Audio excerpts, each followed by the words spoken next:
Hi, I'm Lindsay with A Children's House for the Soul, a community for those with skin conditions. And I am so excited to be talking with my dear friend Allie today. Allie has agreed to be here and do this interview with us because we are honoring May as Ichthyosis Awareness Month. So, Allie, thank you so much for being here. Thank you for inviting me. Of course. So let's just get started by telling our community a little bit about yourself. So tell us who you are, tell us about your family, and tell us about your special skin. So, my name is Alejandra, but most people know me by Allie. I am originally from Puerto Rico, and I miss it dearly. I am an only child, but that's okay. And the stuff that I like to do in my free time is painting, cooking, kayaking as of late is pretty fun. And being outdoors. It's kind of hard to be outdoors, but I try to make it work. And I was actually born with epidermolytic ichthyosis, which is just a big word to say that my skin is very dry. And not only is it very dry, but it can be very thin, so I can get hurt pretty easily.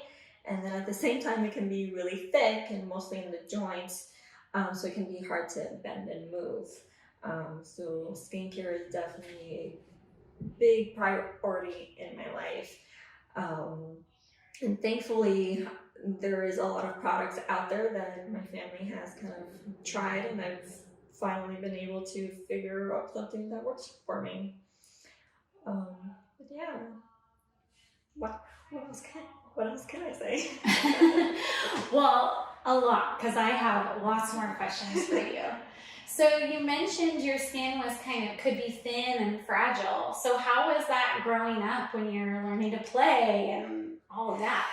Yeah, it was rough in that my parents, well, I mean, they didn't have a lot of resources.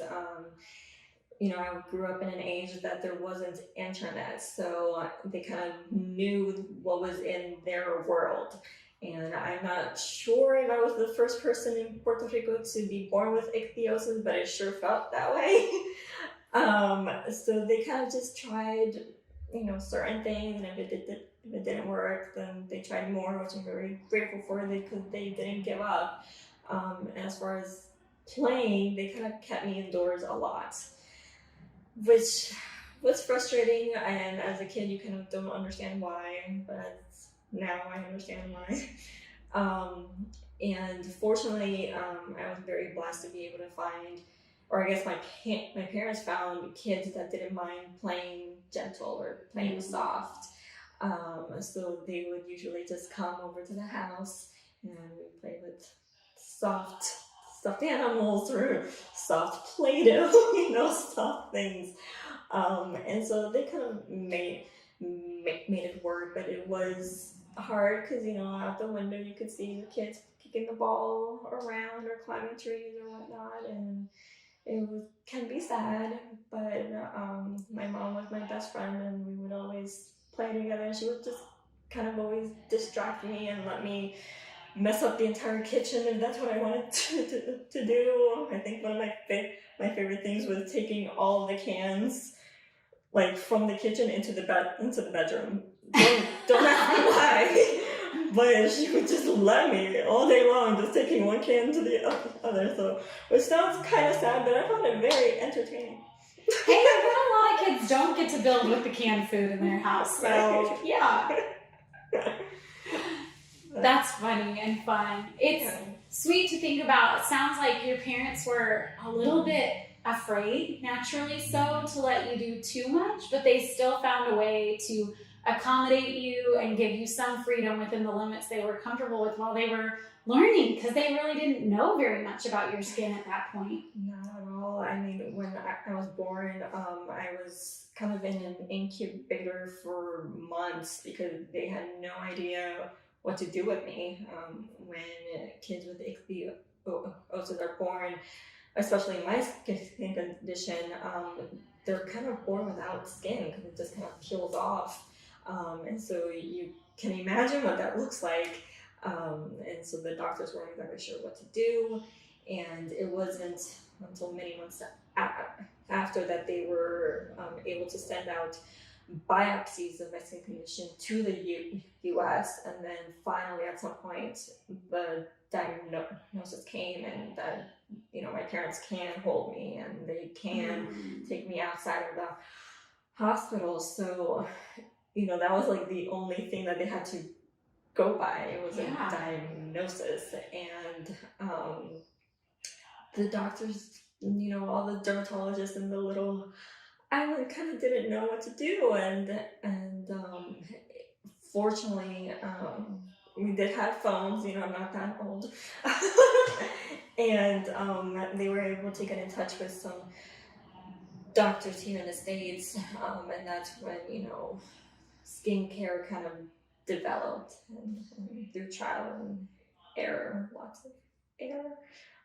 But they were able to find even a medication that at the time wasn't even FDA approved. So we had to fly to the Dominican Republic to get it. That was interesting. But yeah, they did it all. They tried, but did really, really hard. And I'm very grateful that my mother and my dad were so diligent. I mean, a lot of kids with ichthyosis struggle to even have hair, because the skin tends to collect and just get layer upon layer, and can suffocate the hair follicles and cause hair loss. And my mom, she would take little tiny, combs and try to exfoliate my scalp, and it would take hours and hours, but she'd just be there. Aww. And yeah, she's amazing, and I'm so grateful for them. Oh. I love your story, because I think so many parents are worried about doing the perfect thing and the exact right thing. But in your parents' case, they did their very best, and that was the perfect right thing for you. So if parents are just trying their best and loving their kiddo, then you're doing it. Absolutely. I mean, to this day, I'm older, I'm married, out of the house, and my parents are still, recommending products and telling me, maybe we can try this, maybe we can try that. I mean,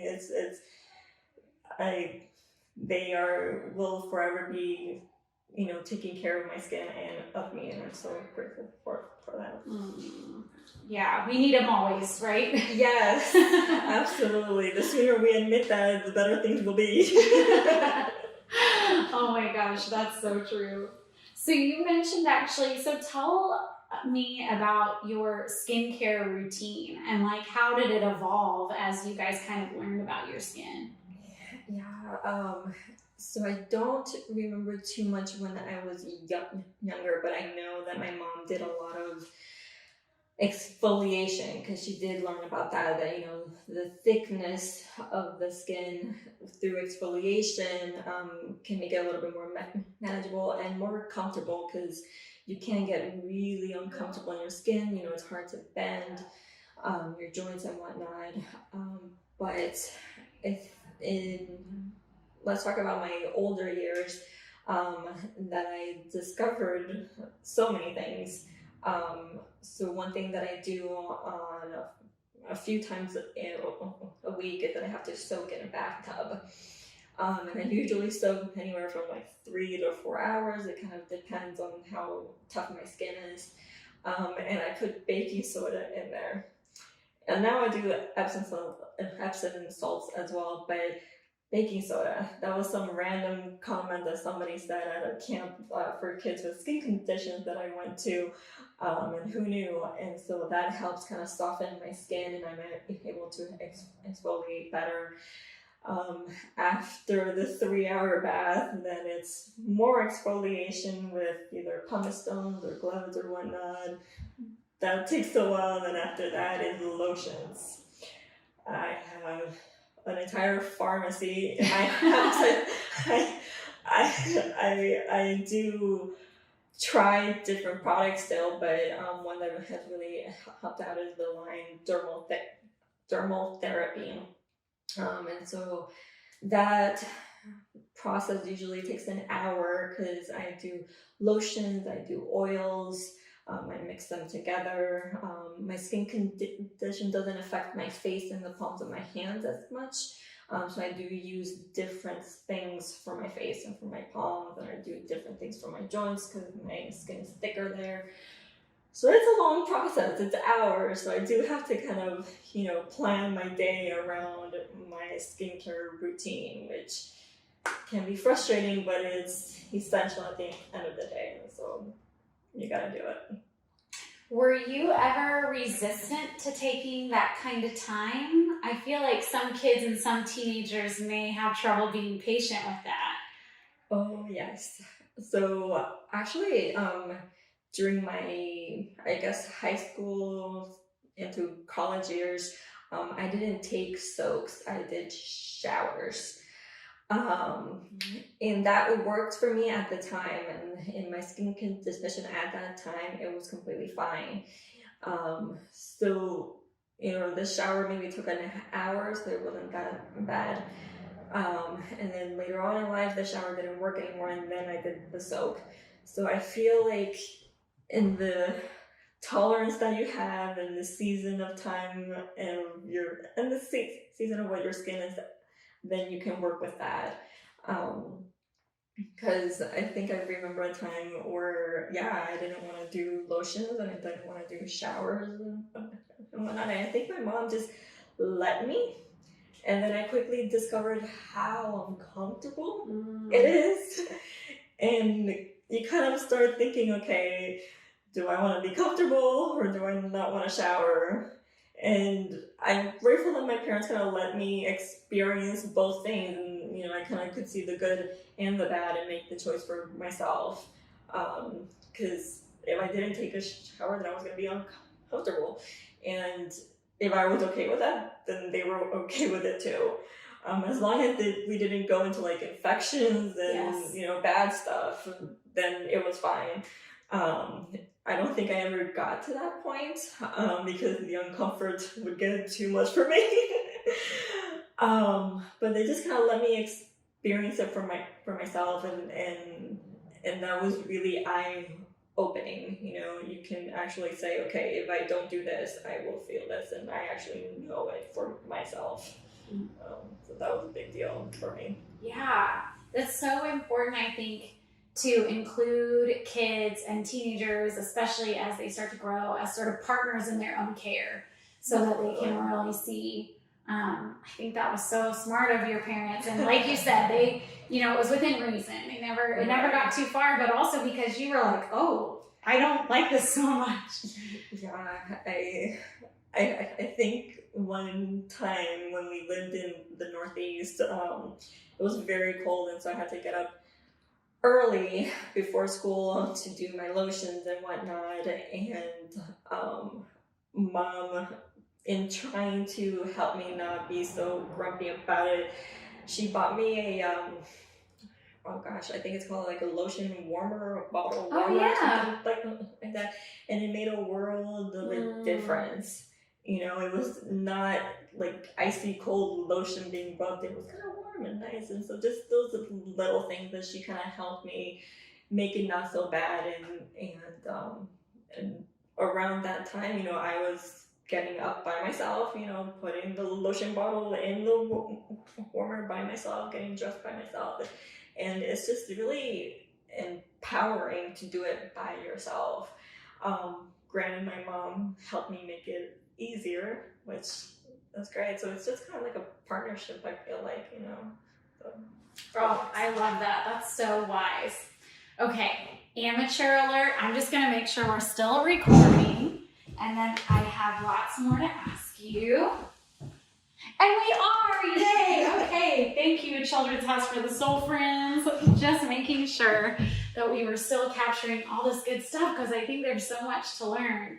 So one thing I wanted to ask you, Allie, is just for those of us who don't have any experience with special skin, particularly ichthyosis, share with us a little bit of what it's like being in your skin, meaning, like, is it itchy sometimes? Is it painful? Does your skin tear when you have trouble around those joints? And do you need to do special care? You mentioned outside. can be a problem. So tell us a little bit about that.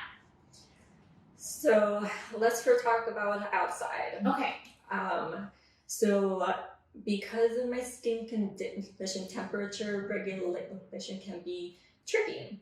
Not only because of the skin itself, but I also don't have as many sweat glands as other people do. So I do have to be mindful of, if I am going outside, am I probably going to be cold? Am I going to be warm? What am I wearing? And can I take it off? Can I put something on? So I do like layering to have options. So that's one thing that I kind of try to keep in mind. If I need to bring water, or even I have portable fans that are battery, and I can just turn it on, and if I'm getting a little bit too hot, just turn that on and go. As far as the feeling, it's hard to describe, but I've said before that it feels like wearing a scuba suit made of sandpaper.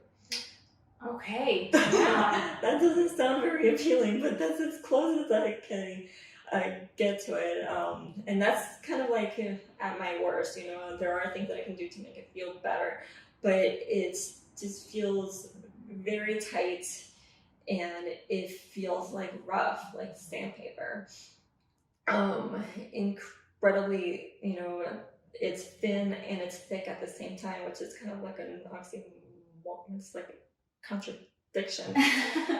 But it depends on where it is. So in my joints, it builds up really easily, and so that's where it gets really thick.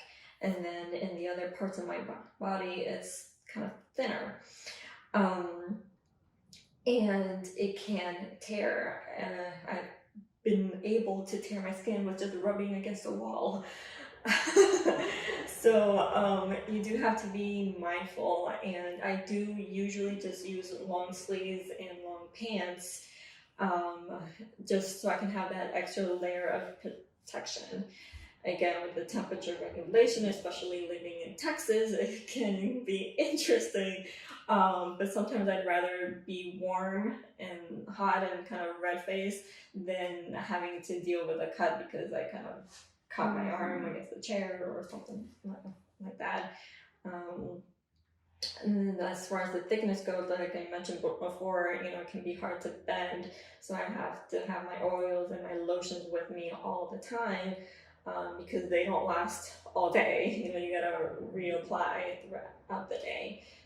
So I usually bring a bag with me everywhere. I have some in the car, and I have a first aid kit in case I do cut my skin. Then I can, make sure that it doesn't get infected, and put a Band-Aid on it or something. So just gotta be prepared, mindful, and you can make it work. Yeah. Oh my goodness, that's so interesting to think about the steps of preparation that you take, but it's also so wise because it shows, like, if a parent's watching or even an older kid, you're not letting it stop you from kayaking and from being outside and from enjoying life. You're just making sure that you have what you need to do it safely. Absolutely. I read once of this kid that has ichthyosis, and he loves to play soccer. And he plays soccer. And the mom wrote that she was a nervous wreck the entire time, but she was so proud of herself and her son that, they allow him to play it. And mind you, soccer is a contact sport, let's be real. So he gets cut every single time he plays. And whenever that happens, what he does is that he goes to the sidelines where the mom is usually there with, I'm sure, a huge first aid kit, and they just kind of put the skin back on and wrap it up, and he goes and plays more. And I love that because first my mom, I think, would be mortified, but you just don't let it stop you. We have so many resources now. Goodness, we have Coban. I love Coban. Whoever invented that, I need to hug them because it doesn't stick to your skin. And so you can wrap it up, whatever it is, and you keep going. Because back in the day, you only kind of have band-aids and then sticky glue, and if you put it on ichthyosis, it'll rip it off. Yeah. So that just nowadays we have so many things that you can do whatever you want to do. Yeah. Oh, that's so phenomenal. Yes, I just learned about non-adherent gauze. I was like, what? This is amazing. Yeah, that's good stuff. You know, we were talking about so many different things, but one thing that kind of came to mind as we were chatting was growing up, and we talked kind of about how your parents empowered you, and some of the ways you played. Tell us about explaining your skin to peers and kind of how that went. When did you feel comfortable doing that? And just tell us some of that part of the story. So in my younger years, I definitely didn't have either the maturity or the words to explain it for myself. So I was grateful that in my parents' infinite wisdom, they told my teachers. And particularly, they knew which teacher I kind of bonded with. Mm-hmm. And so they made sure that was my person. You know, if something were to happen, I knew that I just could go to them. And it just kind of reminds me of this story that I've told so many times, but I'll say it again if you'll bear with me.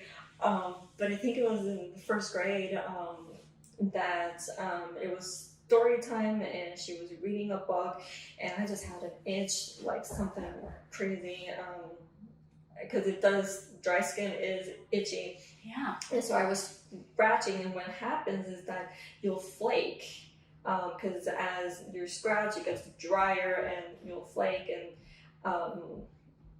the floor was black, and so I was going and flaking and just had a nice sprinkling of things all around me, and the kids started to notice, and I think some pointed and screamed and was like, what is that? Oh my goodness. And I was mortified. I mean, I wanted the ground to just swallow me up, and I just didn't say anything. You know, you're just tongue-tied. And my teacher, my go-to person, she stood me up, kind of hugged me, and she explained what it was. And I was just so incredibly grateful, because that's what I wanted to say, but I was just in the moment, I'm just so scared. So she was able to do it for me, which was wonderful. And then as you grow up, you know, you can go one of two ways. You can either say something about it or you don't. I have my moments, so either camp. But I think it wasn't until college that I found humor. Humor has been such a blessing, because, you know, everybody has something that they're self-conscious about. And if somebody is staring, I can almost guarantee at some point somebody's staring at that person, and so on and so forth. Everybody has something. So if I have found somebody that has said a comment or that I catch staring, I will say something funny. It's Lindsay with the Children's House for the Soul and our dear friend Allie, and she is sharing some of her amazing life experience. And we were chatting about her growing up with ichthyosis and sort of developing the skill to tell peers about your special skin, or when people noticed or asked. And so, Allie, share with us about that. Yes, so in different stages of life, I've had different stages of being able to say something. So in my earlier years, you know, I'm still very shy, but back then I was very shy. I just wanted to become part of the wall. So it was very hard, but my parents, in their infinite wisdom, they would make sure that I had a teacher or somebody in my school that knew the words that I wanted to say. I kind of think of my first grade teacher, Miss Lipton, and I still remember that because Lipton soup. But I remember a time that it was story time, and she was just kind of in her chair, and we were all on the ground, and I had an itch, and dry skin can be very itchy, and I was just scratching. And what happens when you scratch is that you start to flake, and so on that black floor, all of my flakes were showing up, and I was just going and going and just kind of paying attention to Miss Littman, and kids started to notice. And some started to point, some started freaking out because they didn't know what was going on. And I was mortified, and unfortunately the ground would just not swallow me up no matter what I asked it to do. But Miss Littman, she kind of took me, hugged me, and kind of kept me here and told the kids what was going on. Told them about my skin condition and that it's perfectly fine. And then she just kind of took a broom, swept it up, and we kept going.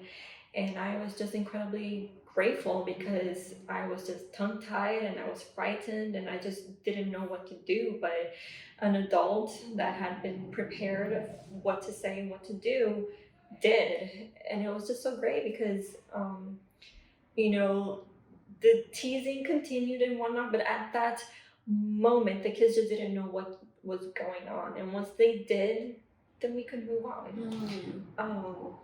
Then later on in life, you kind of can choose to say something or not, and most of the time I did not.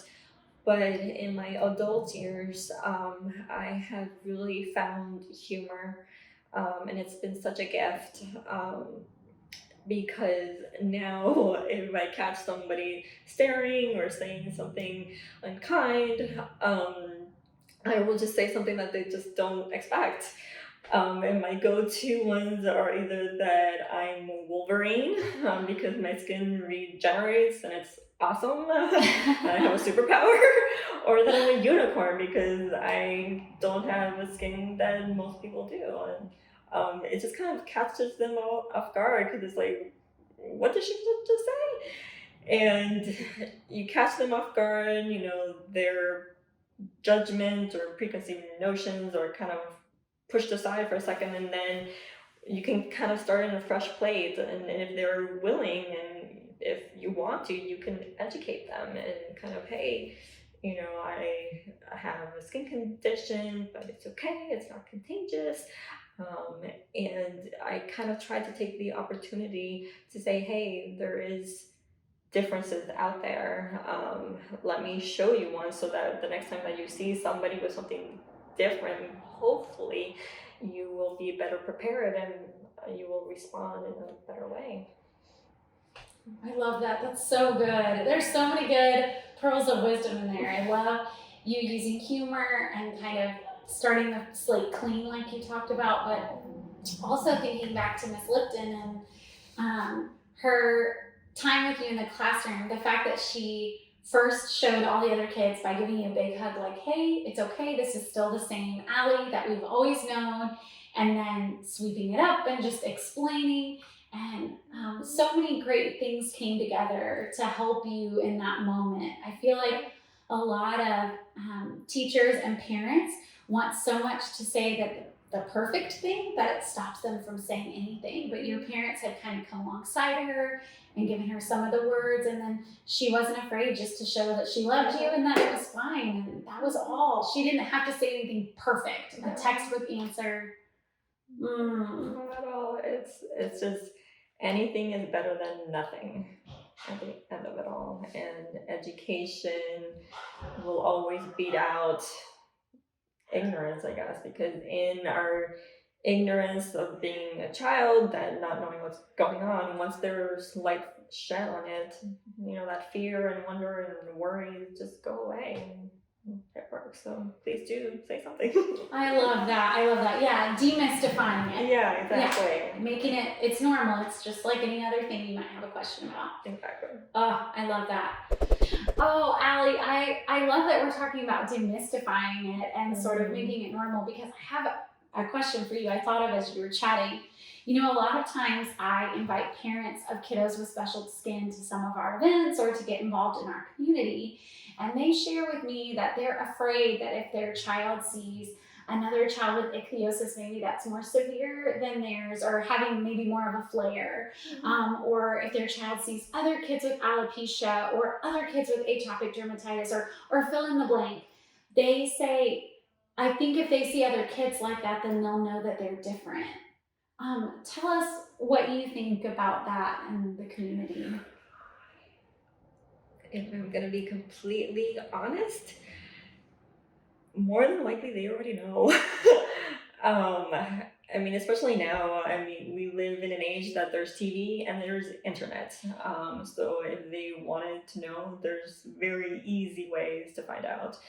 And even without that, I mean, they can compare themselves to their siblings, to you as parents. Um, they know. I think for me, knowing that I'm different was hard at first, but I got to a certain point that it just felt empowering, because being different is not a bad thing. It actually helps you be more creative. It helps you be able to empathize more, to care in different ways. It's what makes the world go round. I mean, thank goodness that we're all different. Um, I think what was really hard for me was thinking that I was alone. For the longest time, I thought I was the only one, and potentially back in Puerto Rico, I was, but we don't know. But it wasn't until later on in life that I kind of realized that I wasn't, and that was just huge for me because it gave me a sense of belonging that I really needed. Um, I still remember to this day when I saw and I met somebody that had ichthyosis, because I had met other people with different skin conditions and whatnot, and that helped. But it's something so amazing when you see somebody that is struggling with the same thing that you are, that knows what it's like, that has walked specifically in your shoes.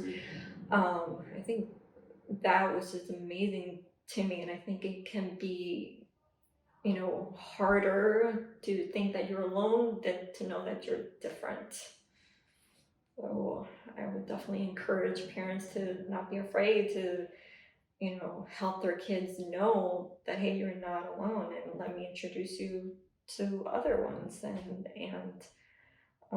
it's kind of like what we mentioned before, that you have a TV show that you both watch and you kind of bond. It's not that that TV show is the only thing that is your identifier, but it's something that you have in common. So you talk about it and you become friends, and it's that person becomes your go-to person when you talk about that TV show or whatever it may be. So it's just kind of like that. It's not that it's going to identify them and as different. It's just, hey, I'm not alone.